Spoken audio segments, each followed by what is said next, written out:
लेकिन उन्होंने सदन को और अधिक सक्षम बनाना,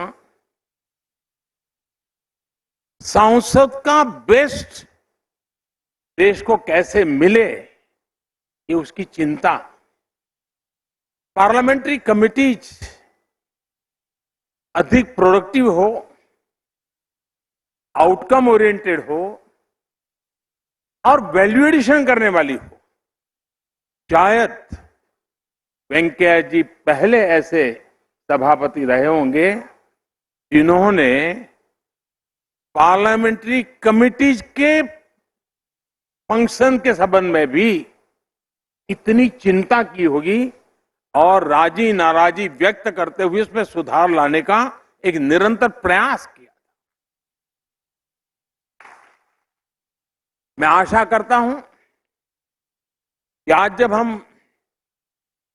वेंकैया जी के कार्यों की सराहना करते हैं तो साथ साथ हम संकल्प भी करें कि सभापति के रूप में एक सांसद के नाते हम लोगों से उनकी जो अपेक्षाएं रही हैं, उन अपेक्षाओं को परिपूर्ण करके सच्चे अर्थ में उनकी सलाह को हम जीवन में यादगार बनाएंगे तो मैं समझता हूं बहुत बड़ी सेवा होगी।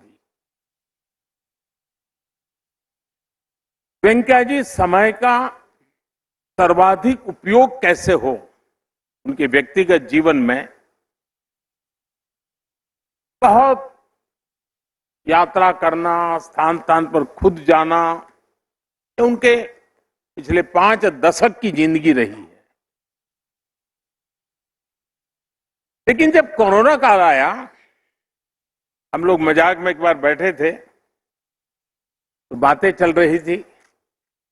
मैंने कहा इस कोरोना के कारण और ये लॉकडाउन के कारण सबसे ज्यादा मुसीबत किसको आएगी? मैंने अपने साथियों को पूछा था।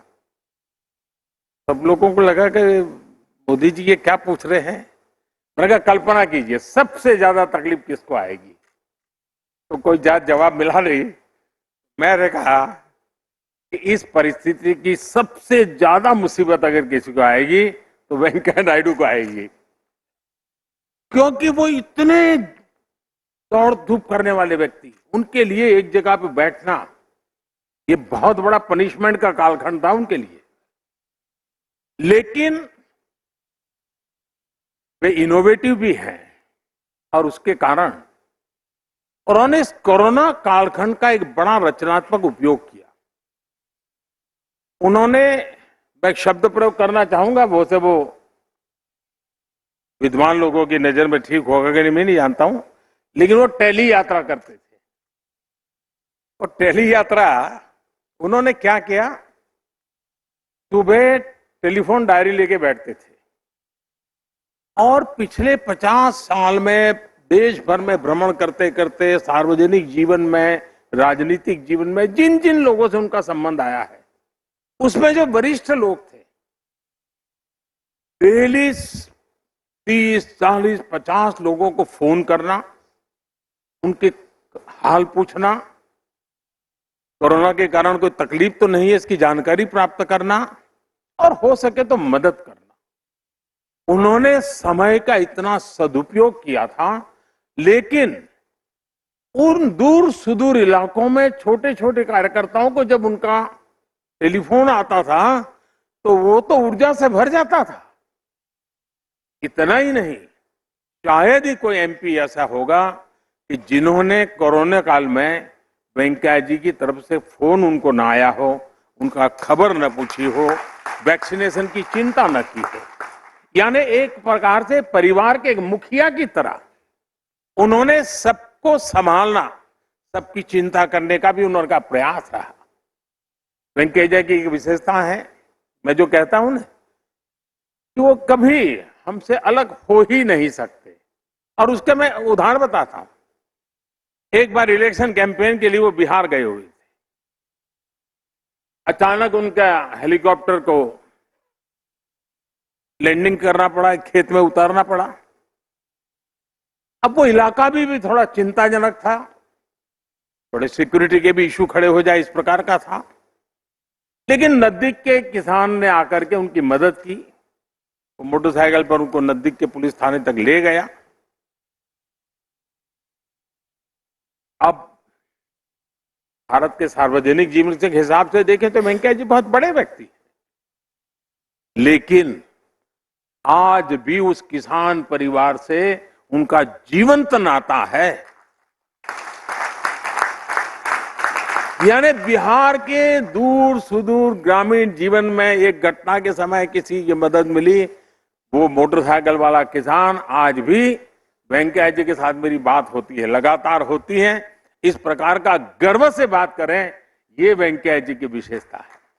और इसलिए मैं कहता हूं कि वे हमेशा हमारे बीच एक सक्रिय साथी के रूप में रहेंगे, मार्गदर्शक के रूप में रहेंगे। उनका अनुभव हमारे लिए काम आता रहेगा। आने वाले उनका कार्यकाल अधिक अनुभव के साथ अब वेंकैया जी समाज की एक नई जिम्मेवारी की तरफ आगे बढ़ रहे हैं। तब ये बात सही है। आज सुबह जब वो कह रहे थे तो उन्होंने कहा कि भाई मुझे जब ये दायित्व आया तो मेरा एक पीड़ा का कारण ये था कि मुझे मेरी पार्टी से इस्तीफा देना पड़ेगा।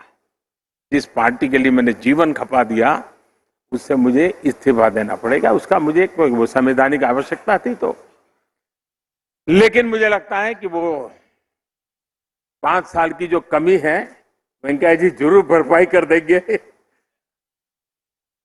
जरूर उन पुराने सारे साथियों को प्रेरित करना, प्रोत्साहित करना, पुरस्कृत करने का उनका काम निरंतर जारी रहेगा। मेरी तरफ से, आप सबकी तरफ से वेंकैया जी का जीवन हम लोगों के लिए एक बहुत बड़ी अमानत है, बहुत बड़ी विरासत है।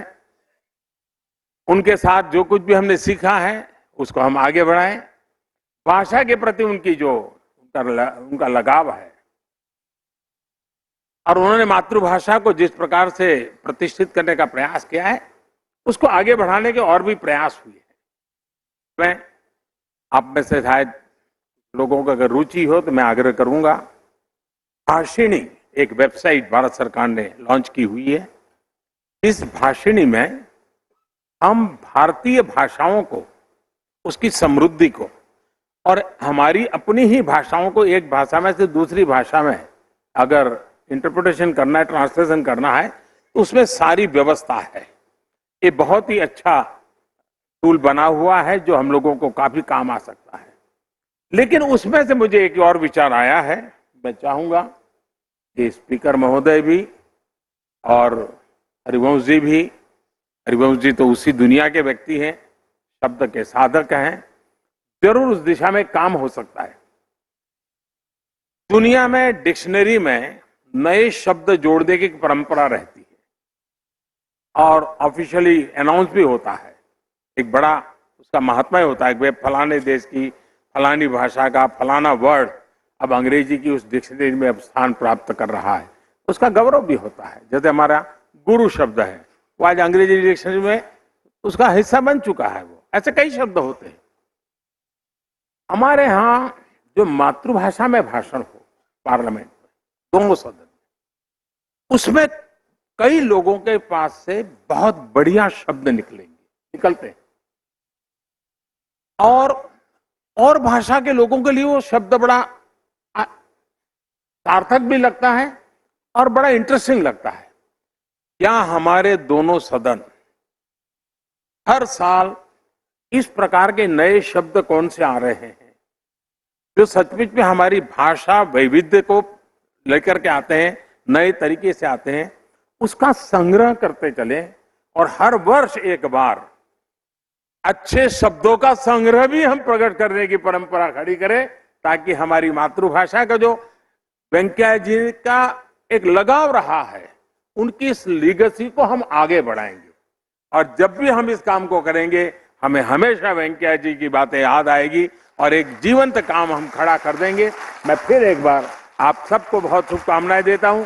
वेंकैया जी को, उनके पूरे परिवार को अनेक अनेक शुभकामनाओं के साथ बहुत बहुत धन्यवाद।